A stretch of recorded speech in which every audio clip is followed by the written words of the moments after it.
Hey everyone, Elite here with another process video for HipKit Club. Today I am part of a joint post on the HipKit Club blog, and we are focusing on mixed media, and the theme is love and hearts. Now I kind of took it more in the general, well, you'll see what I mean. Basically, I didn't actually include any hearts in my design, but my layout is about something that my daughter Ella loves. I wouldn't say more than life itself, but it's pretty close. She's yeah, she has a sweet tooth, and as much as we try to fight it, it's kind of a lost fight. So yeah, and that's what my layout is about. She got this ginormous, might I say, a little bit gross in my opinion, lollipop from her great aunt, and yeah, that thing, I don't know why I tasted it. I think they made me taste it or something, but it was so sweet. But yeah, as a kid, I guess I also liked, well, I never liked things like lollipops. I was more of a chocoholic, which I still am, but now I consume it in moderation, I am proud to say. So anyway, this is showing you my entire process. I had this idea kind of to base my design on that lollipop. It's a gorgeous lollipop. I can't, deny that I was super happy to take pictures of it. And I made Ella model that lolly because I knew it would make some lovely pictures. And I kind of wanted to create, let's say, an abstract version of that lollipop. So kind of use rainbow colors. You will see it in the photo, so don't worry. If you don't understand what I'm talking about, it's coming. You'll see it. So I just wanted something like rainbow. I thought about the circular shape of it, and you'll see that I also end up doing something like that. So this was attempt number 1, and it didn't turn out exactly like I imagined, so I'm going to give it another try, and I'm not worried. All these failed attempts for me used to end up in the recycling bin, but now I have kind of found a new groove with my art journaling, so I'm pretty confident I can use the first unsuccessful attempt in my art journaling or some scrappy project. So attempt number 2, I pulled out this little jelly plate that I have, and you don't worry if you don't have it, then just use some packaging or an acrylic block. The nice thing about a jelly plate is that it's more flexible than an acrylic block, so yeah, it makes it kind of easier to use here. And yeah, so now I'm trying again. I'm not gonna put all the colors on my mat and make a huge smooshing movement. This is a little bit more controlled, and I really like how this turned out. I'm going to cut it up in a circular, into a big circle. But of course, you could totally, if you want to stay with the theme of this post, you could cut a big heart, or of course you can just punch it and use some punches or dies and create lots of hearts. I saw Lorelai's project for this week, and it's fantastic. So she made mixed media hearts and used that on her layout, and I really love I love the whole idea of creating, just making a mess with mixed media and then cutting it up and using it as elements like you would with pattern papers or embellishments on your layout. I think that's a really great way to play, but still have some control, because then you can always pick the prettiest areas and and not use the areas that are a little bit too messy or messed up. So of course I'm going for some sort of like rainbow order, and I'm using the color kits from January that had the orange one and pink inks, and also the November color kit that had 2 more colors of distress inks, and I think also a couple ones from my stash, but you could totally just mix the colors and you will get a lovely variety of shades there. So I'm using this circle cutter. I got this at a local store. It's kind of, I don't know, here it's called Chibo here and in Austria, and they have just a very varied selection of stuff, and it kind of changes all the time. And they always have, you know, some clothes, some coffee, some stuff for the house, some stuff like crafty stuff. So just a really wide range of products. And I saw this circle cutter and I thought it would be nice, and I have used it several times. So, you know, it's easier than using a metal die because you don't have to pull out any die cutting machine. So here is my circle, and now you can also see Ella's photos with her lollipop, and I guess now you can get the general idea of what I was going for, hopefully, you know, keeping it simple. If you really want to get into it, of course you could really create, like paint the whole lollipop and then like paint in the different colors, but that's just not for me. I'm too lazy for that. It's too complicated. But yeah, maybe in an art journal or something, that would be fun. It's just such a pretty thing, you know, this rainbow lollipop. I just thought it was really pretty. So several ways you can use this design. Of course, you can use just the whole circle in the center. I've done that with pattern papers in the past, and I just really love using circular elements on my layouts. I really, really love that, and I find it very easy to do.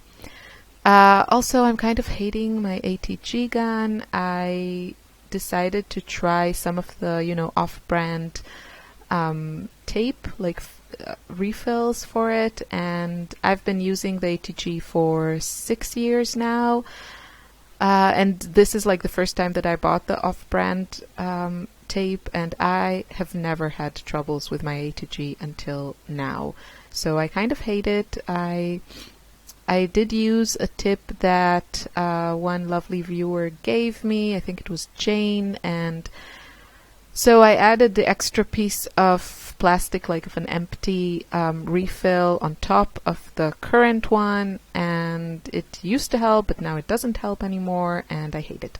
So just, I think I'll just go back to buying the more expensive one.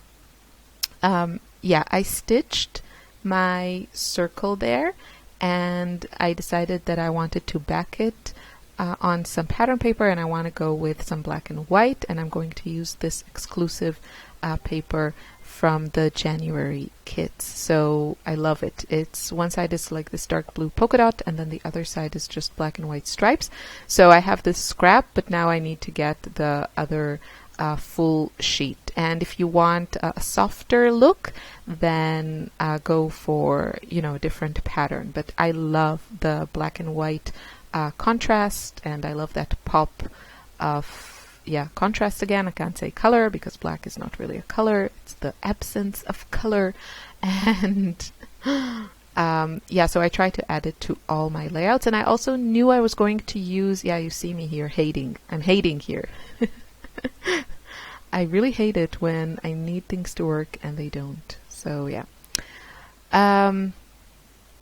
So I knew I was going to use also the Vicky Boutin stickers that came in the main kit, and you could paint them, and of course this would look great here, but I really wanted them to, I really wanted to use the just as they are, black and white, and so I knew I was going to have more black and white in the layout, and then that's why I chose to mat this on a black and white pattern paper.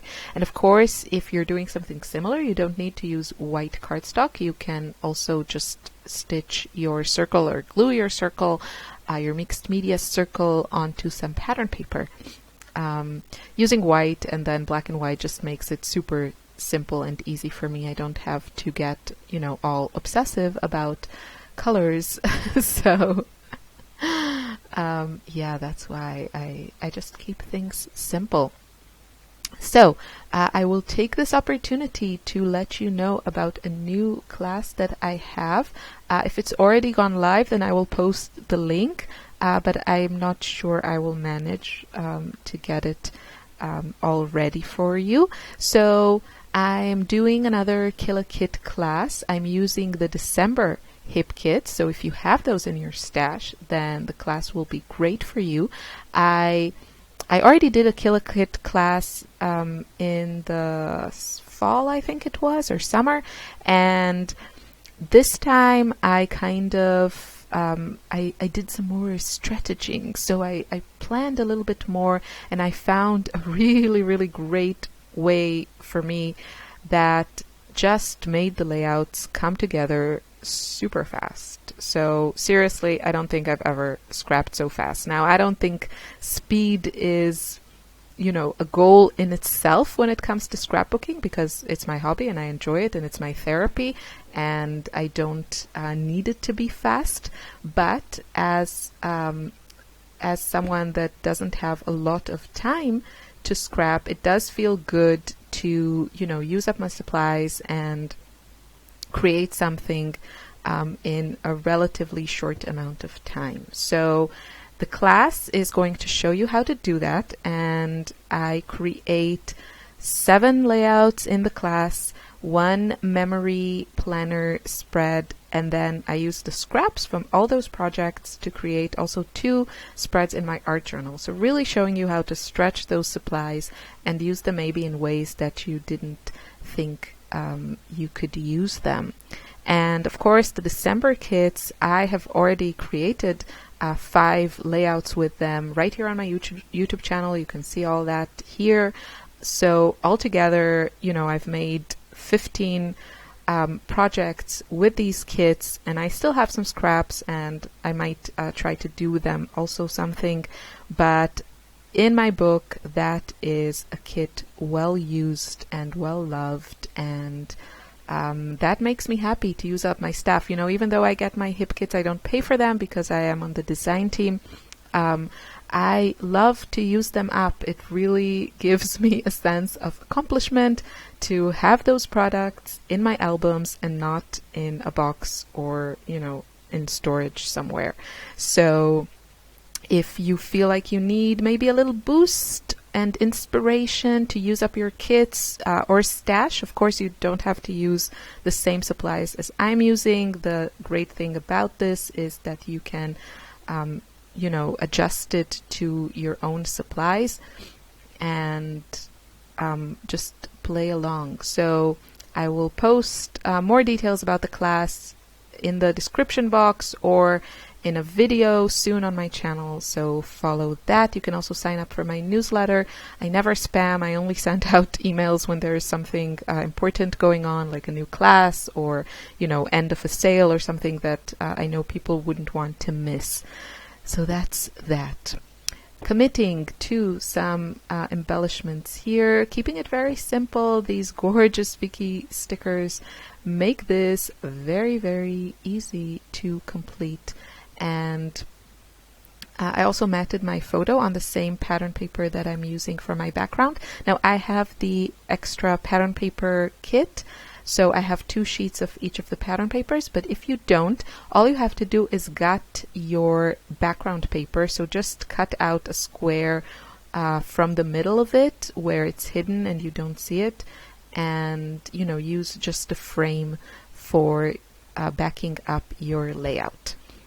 So that's how you get more out of your supplies. I have 2 sheets, so I didn't gut mine, but I do that sometimes, and you could definitely do that. I think it's a great repeating element to use the 12 by 12 paper that you chose, also on your layout in a different place. Usually for me it will be one of the papers or the one paper that that I use to mat my photo.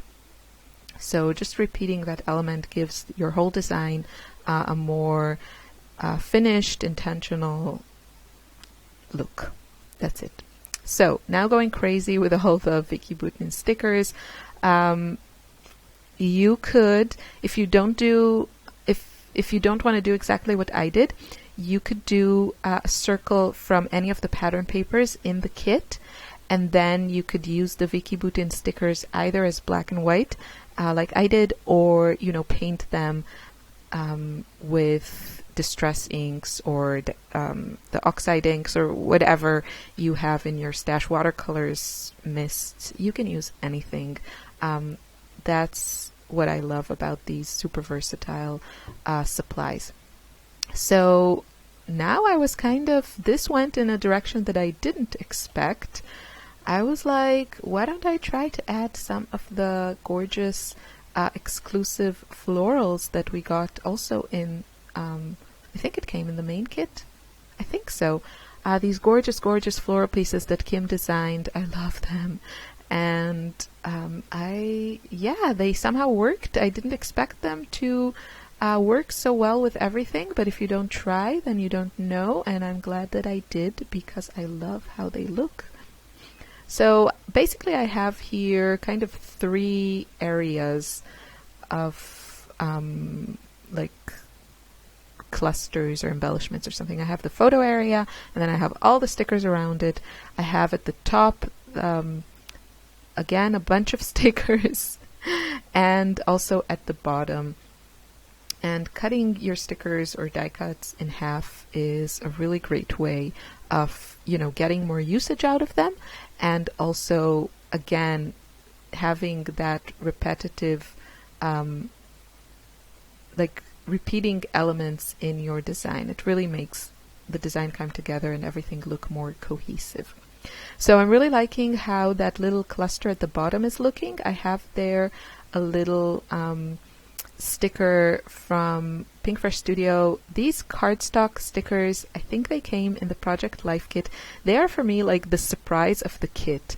It's one of these things that I'm like, yeah, okay, cardstock stickers with, lots of like tabs, and it kind of looks simple to me. Usually I'm very, impressed by all the flowers and glitter and all that stuff. And then when you get the kit, the brilliance of it is that also the, let's say, less exciting products turn out to be so awesome and so great in how they work with everything else. So I think it's like everything. You can't have like every single thing on your page be a showstopper, You need those supporting role products, I would call them. And these cardstock stickers, the ones that I'm using right now, they are fantastic. So either grab that kit or, get your hands on these, because I really, really love them. The quality is awesome. They have a really beautiful finish, and I also love the fact that they are matte finished. I really love that. I think they are just a really, really great kind of staple. And yeah, so I used a few of those, and I finally had to pull out the Good Vibes. These are like embossed puffy stickers. They are gorgeous, gorgeous, gorgeous, and the detail is amazing. And I had to use some, so I started with this, and then I decided I also wanted to use the llama, and I'm doing a little bit of a tone on tone here. And this looks good. This looks good to me, but you'll see me fussing a bit and changing it. I wanted also another of these puffy stickers at the top. I didn't want just to have 3 at the bottom. I wanted to have them spread around. So I needed to find a way that made them look good. Now, color-wise, it worked the way that I have it now, but I didn't like that little gap between the awesome sticker at the bottom and my little journaling sticker. So that gap really bothered me, and I felt it was distracting, and I didn't like it. So I will just adjust things a little bit in just a bit. And I also wanted to use these, I don't know what these are, like, I don't know how to call them, like little tassel bows type of thing. I don't know. So I'm going to add 2 of them just as an embellishment, and I really like how they look. I love the extra, like that different texture that they have to them, you know, being made from whatever it is, like thread or thin wool. They just bring in a very different texture. I'm going to use that word again, sorry. And I really like that. So I love the just the mixture of stuff that I have going on here. You know, the ink in that circle, and yeah, I'm just looking for some glue dots to attach this. I was too lazy to switch on my hot glue gun. I think that would have worked best, but instead I'm using these glue dots, which they don't attach particularly well to this woolly little thing, so I might have to come back and fix it. I'm not sure. And I didn't end up using that yellow one. Maybe I should go back and use it, because I kind of liked how it looked there at the top. And the pink one I'm tucking behind my photo, and I really like how that looks. So finishing touches, we have this ginormous sheet of puffy hearts. I mean, come on, this is amazing. This is enough hearts to last you for so many layouts. We got these actually, we got a similar product with stars from Pinkfresh Studio. These are also Pinkfresh Studio in the December kits, and I got so much use out of them. So I'm super happy with this type of thing. Here are some close-up shots. I hope you enjoyed. I hope you feel inspired. I wish you a lovely day. Thanks for watching. Bye.